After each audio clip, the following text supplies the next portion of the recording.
Bom dia, meus irmãos. Quero convidá-los a se colocarem de pé para darmos início ao culto dessa manhã. Que alegria podermos estarmos reunidos como igreja, amém? Eu quero convidar você a louvar o Senhor, a bendizer o nome dEle, declarando que nós o amamos e queremos servi-lo todos os dias.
Eu quero convidar aos irmãos a abrirem suas Bíblias. No livro de Hebreus, nós vamos estar lendo do capítulo 11, versículos de 1 a 6. Que vai dizer assim: ora, a fé é a certeza daquilo que esperamos e a prova das coisas que não vemos, pois, por meio dela, os antigos receberam bom testemunho. Pela fé entendemos que o universo foi formado pela palavra de Deus, de modo que aquilo que se vê não foi feito do que é visível. Pela fé, Abel ofereceu a Deus um sacrifício superior ao de Caim. Pela fé, ele foi reconhecido como justo, quando Deus aprovou as suas ofertas. Embora esteja morto, pela fé ainda fala. Pela fé, Enoque foi arrebatado de modo que não experimentou a morte e já não foi encontrado, porque Deus o havia arrebatado. Pois antes de ser arrebatado, recebeu um bom testemunho de que tinha agradado a Deus. Sem fé é impossível agradar a Deus, pois quem dele se aproxima precisa crer que ele existe e que recompensa aqueles que o buscam. Meus irmãos, nessa manhã nós vamos falar a respeito, dessa fé que eu e você precisamos ter, uma fé que é uma certeza, mas também uma convicção, uma prova daquilo que nós não vemos, mas eu e você aguardamos. E antes disso, nós vamos orar pela vida dos irmãos que completam aniversário essa semana e também bodas, Hoje é o aniversário do Theo, e amanhã, no dia 6, é aniversário de casamento, do irmão Ivoni e da irmã Francis. Quantos anos, irmão Ivoni, de casamento? 52 anos, olha que bênção, meus irmãos. E também no dia 8, é aniversário da irmã Aline Serafim Costa. Meus queridos, vamos orar por esses irmãos, para que Deus continue, nos abençoando, e para que Deus, continue abençoando também as nossas famílias, que é o meio pelo qual Ele também nos abençoa. Oremos esse instante. Senhor, nós queremos colocar a vida desses nossos irmãos, Pai, que o Senhor possa concedê-los anos e anos de vida na Tua presença, Pai, e que eles saibam contar os seus dias, Pai, de uma forma que agrada o Senhor e de uma forma, Pai, de que a vida deles glorifique o Teu nome, Pai. Que nós, nessa manhã, possamos ter a nossa fé, Pai, cada vez mais aumentada. E se no nosso meio, Pai, existe algum dos nossos irmãos que porventura está com a sua fé estremecida, abalada, ou até mesmo a falta dela, Pai, que o Senhor nessa manhã venha renovar as nossas forças e que a nossa esperança esteja continuamente no Senhor. É no nome de Jesus que nós entregamos a Ti esse culto, nós entregamos as nossas vidas no Teu altar. Amém e amém. Vamos continuar louvando o Senhor, e os irmãos que trouxeram seus dízimos e ofertas poderão estar dedicando nesse instante. Deus promete grandes coisas conceder a qualquer que peça, crendo que há de obter a resposta sem a fé enfraquecer. Nossa fé Jesus contemplará. Nossa fé Jesus contemplará. Tudo que Jesus promete dá. Coração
Esse ano, né, meus irmãos, nós teremos um ano onde já falamos que vamos falar mais a respeito de unidade e exercitar, né?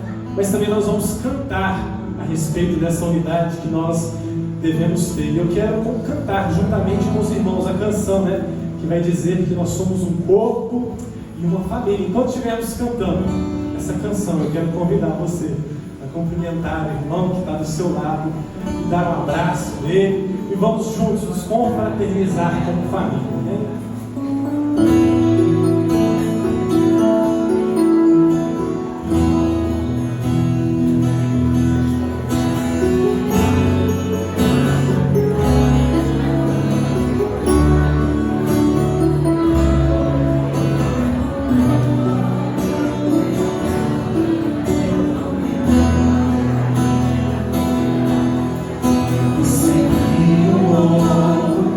Coração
Te louvamos, Pai, porque o Senhor é um Deus incomparável, um Deus, Pai, que não há outro igual a Ti.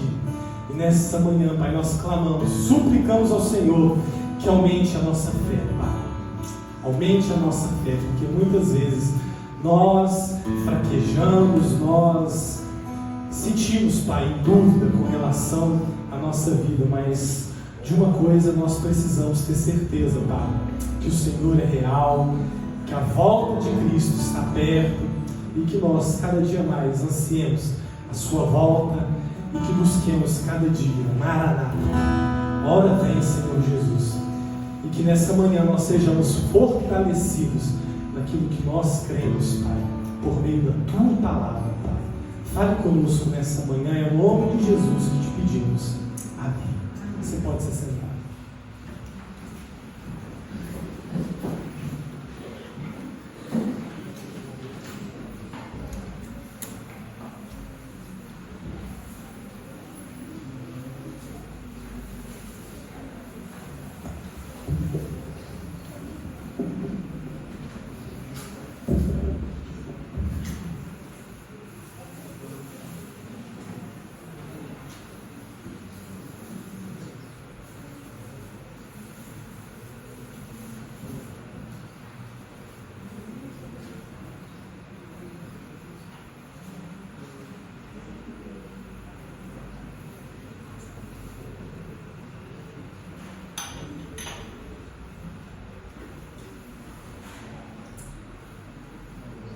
Mais uma vez, bom dia aos irmãos, aqueles que eu ainda não cumprimentei.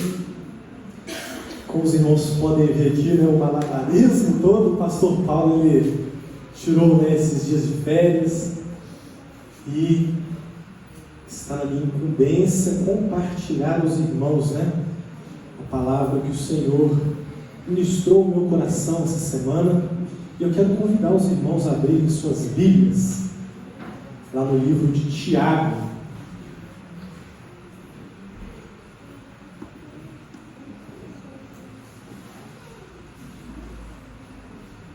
Livro de Tiago, no capítulo 2.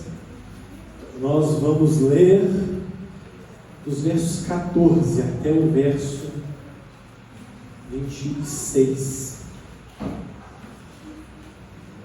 Eu quero compartilhar com os irmãos essa manhã sobre uma fé que é demonstrada por meio das nossas obras.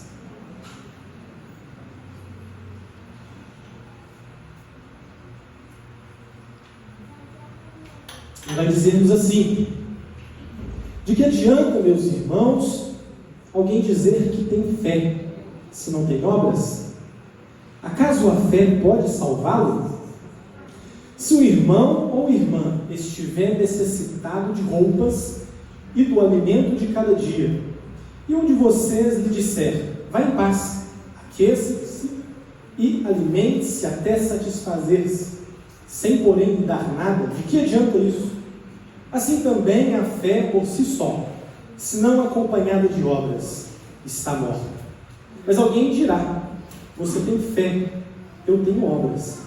Mostre-me a sua fé sem obras, e eu lhe mostrarei a minha fé pelas obras. Você crê que existe um só Deus? Muito bem, até mesmo os demônios creem e tremem. Insensato!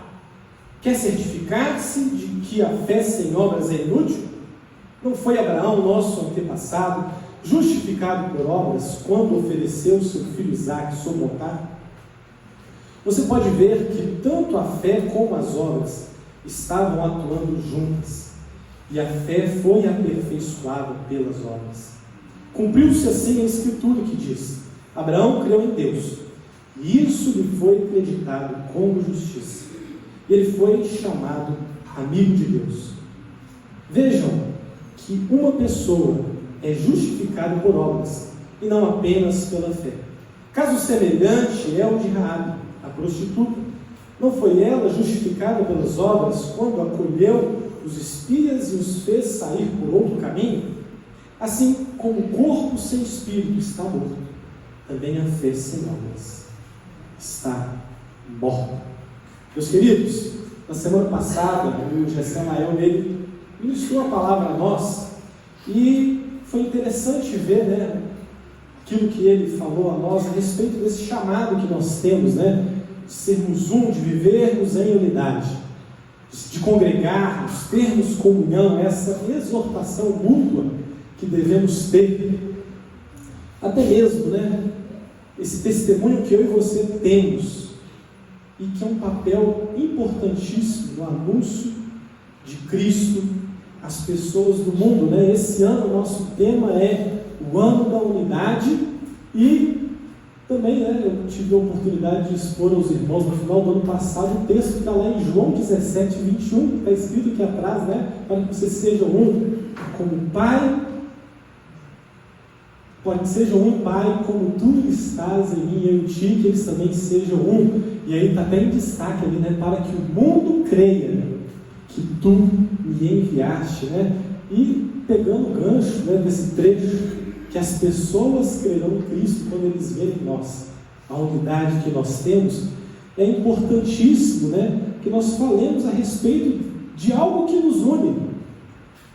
Nós somos uma família de Deus, porque nós temos algo que nos une, que é a nossa fé em Cristo Jesus, né? Ou seja, quando nós falamos de fé, nós estamos falando de um testemunho que nós damos por meio da fé, que são as obras, né? E é muito comum essas polêmicas quererem separar a fé das obras, mas a palavra de Deus, meus queridos, ela não se contradiz, e tudo isso converge na pessoa do nosso Senhor Jesus Cristo, e nós precisamos, né, entender que nós temos uma fé em comum, e através das obras que nós praticamos, que é o nosso testemunho de fé, as pessoas irão crer. E infelizmente, meus queridos, hoje são poucas as pessoas que têm o hábito de ler a Bíblia. E isso traz para nós uma responsabilidade muito grande. E se nós não estamos lendo a Bíblia e dizemos crer, algo de errado está conosco. Mas também a responsabilidade quanto ao nosso testemunho, porque pode ser que a única Bíblia que o pessoal lá do seu trabalho vai ler, o pessoal lá da sua escola vai ler, é o meu, o seu testemunho. Por isso nós precisamos testemunhar, ter obras que condizem com aquilo que nós cremos. Ou seja, hoje nós vamos falar sobre essa fé que é demonstrada pelas nossas obras, né? E quando nós falamos de fé, fé é aquilo que move a minha vida e aquilo que move a sua vida. É por causa da fé ou a falta dela que muitas vezes nós permanecemos inertes. Porque se nós observarmos o mundo atual, onde você pega as principais pessoas que têm influenciado através da internet, das mídias, parece que o mundo hoje está sedento, né, por se tornar ricos. As pessoas hoje buscam a riqueza através de um mérito próprio, um esforço pessoal, e por acreditar que elas vão ficar ricas, né? Teve muita gente aí acreditando que ia ficar milionário na virada, né? Só que parece que foi só 8 que ganharam. Mas acreditando que podem ficar ricos, muitas pessoas têm sacrificado as suas próprias famílias, porque no anseio, né, de trabalhar incansavelmente, elas acabam negligenciando seus filhos, sua esposa, porque creem que ficarão milionários, né?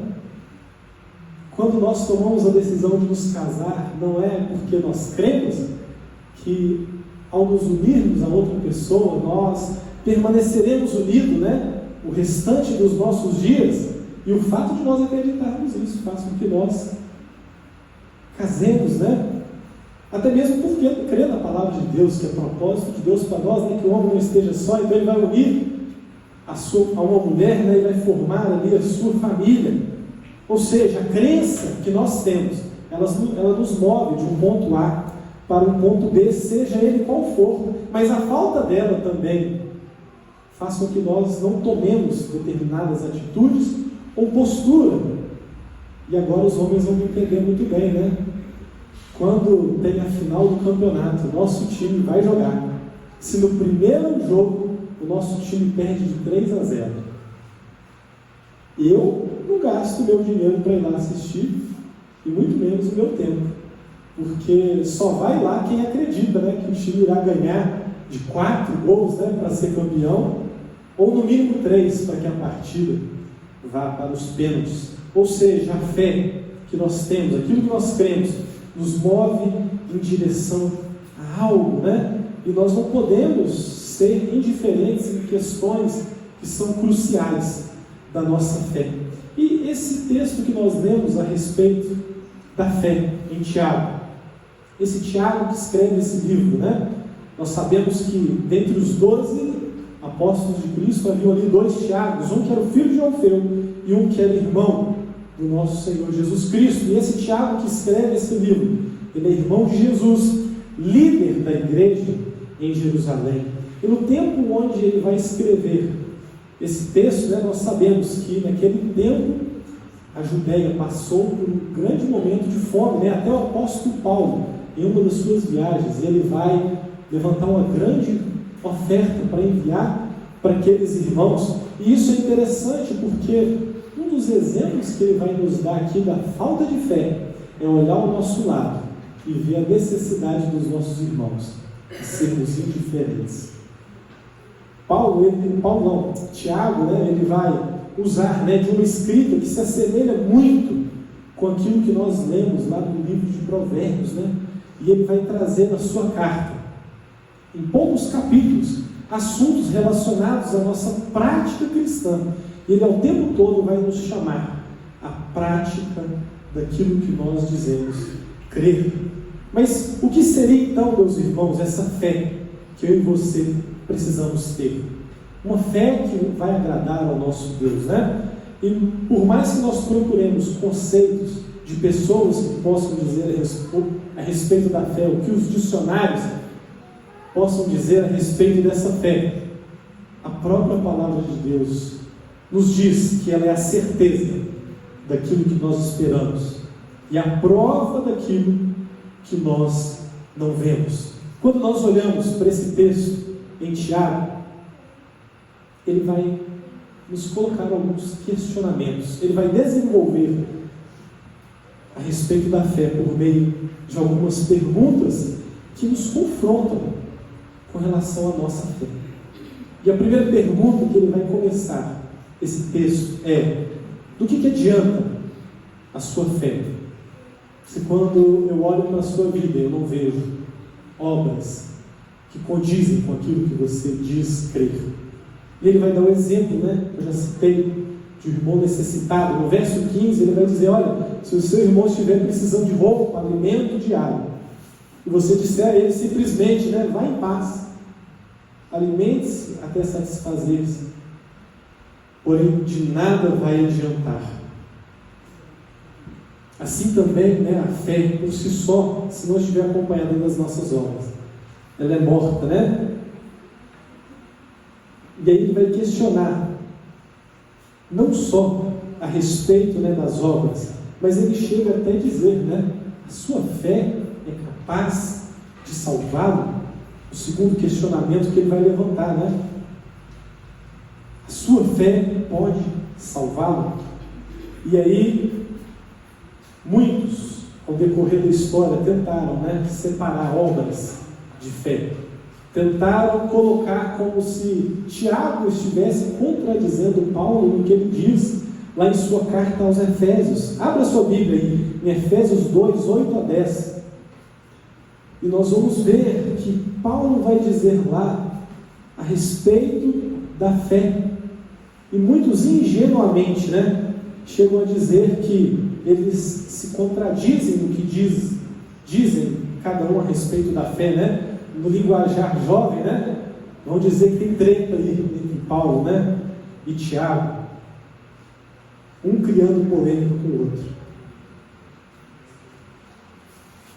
Em Efésios, no capítulo 2, de 8 a 10, Paulo vai dizer: olha, pois vocês são salvos pela graça, por meio da fé. E isso não vem de vocês, é dom de Deus, não é por obras, para que ninguém se glorie. E aí é o ponto-chave de discussão, né?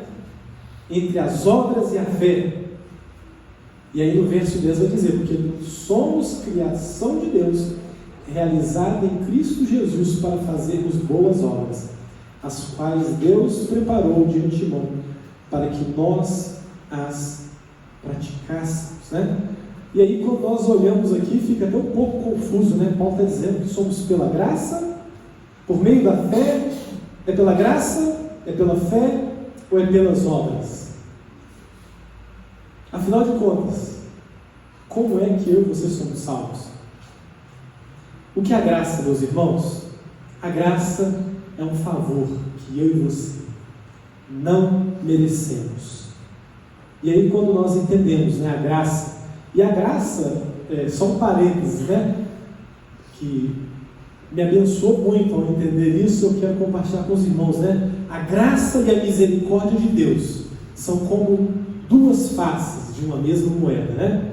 Se de um lado nós temos, né, a graça, que é um favor de Deus, um bem que Deus nos faz, que eu e você não merecemos, a misericórdia, por outro lado, né, é o mal que eu e você merecemos por causa do nosso pecado. Mas Deus, por causa da misericórdia dele, ele nos poupa. Então, meus queridos, quando nós olhamos aqui ele falando a respeito dessa graça, né? Ou seja, quando nós lemos ali, nós precisamos ler, né? Olha, nós somos salvos e nós não merecemos, né? É a graça de Deus para nós. E ele vai, na continuidade ali, dizer o seguinte: isso não vem de vocês, é um dom, ou seja, um presente de Deus. Então a graça está relacionada ao fato de eu e você não merecermos e de ser um presente de Deus para nós, né? Mas nós somos salvos por meio do quê? Da fé. E Paulo vai continuar dizendo, não é por obras, e isso tem um propósito dele dizer que não é pelas obras, para que ninguém se glorie.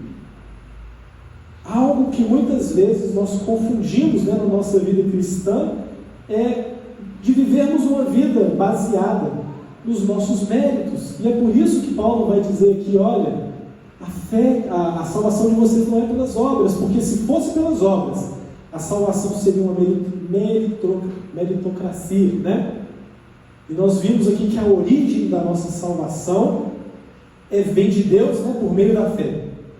Ou seja, se fosse pela meritocracia, quanto mais eu sirvo a Deus, quanto mais eu faço bem, vou ler mais a Bíblia, né? Afinal de contas, quanto mais eu leio, quanto mais eu vou à igreja, mais salvo eu sou.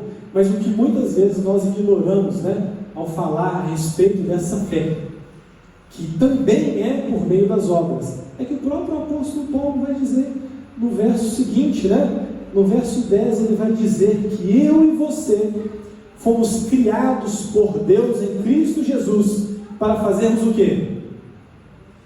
Para fazermos o quê? Boas obras. Nós somos criados em Deus, por Deus, em Cristo Jesus, para fazermos as boas obras. E ele vai continuar, né, falando que para que eu e você praticássemos essas boas obras preparadas por Deus desde o princípio. Ou seja, o que Paulo está dizendo em nada contradiz o que o apóstolo Tiago vai dizer. O que Paulo vai nos dizer é que a salvação vem pela fé. Eu e você não merecemos, né? E que Deus criou a mim e criou a você para que nós tivéssemos boas obras e praticássemos, né? E um segundo exemplo, voltando agora para o texto de Tiago, que ele vai nos dizer, né? O primeiro é, você está olhando ali o irmão necessitado, você não está fazendo nada. O segundo exemplo que ele vai nos dizer é, você crê que existe só um Deus? Muito bem, até mesmo os demônios creem e creem. E ele não está dizendo aqui que os demônios, né, eles têm uma fé em Cristo Jesus, à medida que isso os torna seguidores de Cristo. Muito pelo contrário, quando nós lemos lá em Isaías, no capítulo 14, né, a rebelião de Satanás e os seus anjos, né, vai dizer que Satanás ele usurpou o ser igual a Deus, e com isso, né, ele leva ali uma terça parte dos anjos. E quando ele vai dizer que esses seres celestiais, né, eles também creem que existe só um Deus, é porque todos esses seres, né, eles têm plena convicção daquilo que é eterno, eles têm convicção. Só que a diferença deles para nós, sabe qual que é? É que mesmo nós não merecendo, mesmo nós sendo pecadores, nós temos um Deus que morreu por nós, um Deus que se entregou, e o sangue dele na cruz nos reconcilia com ele. Eu e você podemos nos tornar agora filhos de Deus. Satanás e os seus anjos já têm o seu castigo decretado. A palavra de Deus vai dizer, né, que o inferno foi preparado para os diabos, para o diabo e seus anjos. Mas também, meus irmãos, apesar de não ser preparado para o homem, né, todos aqueles os quais não creram também sofrerão o mesmo castigo eterno. E aí ele vai dizer, né, você crê que existe só um Deus? E isso vai apontar para uma fé nominal que não é suficiente para a nossa salvação, né? Tiago, no decorrer do seu livro, ele traz outras referências, outros textos que vai contribuir a respeito disso. Em Tiago, no capítulo 1, versículo 22, se você voltar um pouquinho aí, vai dizer, olha, sejam praticantes da palavra e não somente ouvintes. Sabe por quê? Quem somente ouve e não pratica, engana a si mesmo. E ele também vai trazer uma outra advertência, no capítulo 4, verso 17. Aquele que ouve e não pratica, né, engana a si mesmo. Mas ele também vai falar do perigo da omissão. E ele vai dizer, no verso 17 do capítulo 4, o seguinte: pensem nisso, pois quem sabe que deve fazer o bem e não faz, comete pecado. Parece uma coisa simples, né? Ah, mas eu não fiz nada. Você não fez nada. A palavra de Deus está dizendo que se você sabe que você precisa fazer o bem e você não faz, você está cometendo pecado. E no decorrer, né, desse texto, ele vai nos colocar de mais uma pergunta, né? Quer certificar-se de que a fé sem obras é inútil?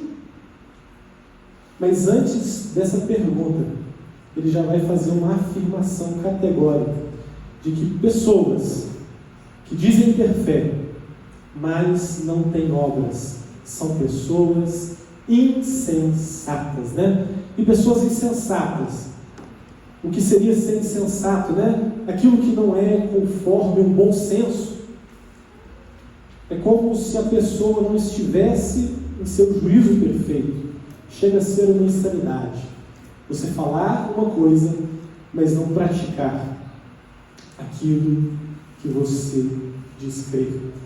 Nesse ano que passou, meus irmãos, lá na classe de jovens, né, nós temos estudado o livro de Hebreus, né, e nós estamos aí há mais de um mês, né, que nós ficamos ali só estudando o capítulo 11, que muitas Bíblias, né, vêm com o título em cima, né, e algumas vão dizer ali que aquele capítulo 11 de Hebreus é a galeria da fé.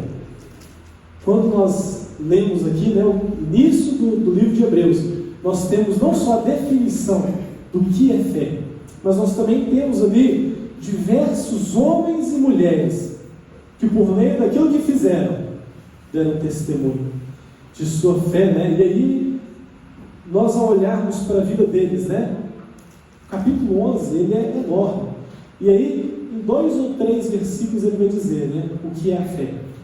E no decorrer desse texto, ele vai mostrar ali o quê? As obras, o testemunho do que fizeram aqueles homens que foram chamados homens de fé.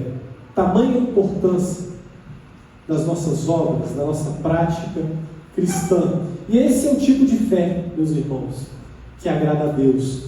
É esse o estilo de vida que o mundo precisa olhar em nós. para que eles possam crer em Cristo Jesus, né? E no capítulo 11 nós vamos ver o exemplo de Abel, de Enoque, de Noé, o exemplo de Abraão, Isaac, José, Moisés, Raabe. E aí ele chega um momento que vai dizer assim: olha, eu não tenho mais tempo aqui de ficar citando um por um, mas ele vai lá e cita homens e mulheres que nós denominamos de mártires, que são pessoas essas que acreditaram, tiveram tamanha fé ao ponto de morrer entregando a sua própria vida, mas não negando aquilo que eles criam. E no texto de Tiago, ele vai se dedicar a citar dois deles, né? Ele vai citar Abraão e cita também Raabe, né? No verso 21, ele vai dizer, né, que ambos são justificados por meio das suas obras. Dá uma olhadinha no verso 21 lá de Tiago, no capítulo 2, vai dizer: não foi Abraão, nosso antepassado, justificado por meio das obras? E o que foi que Abraão fez, né? Ofereceu seu filho Isaque sobre o altar. No verso 29, no verso 25, vai dizer, né? Caso semelhante é o de Raabe,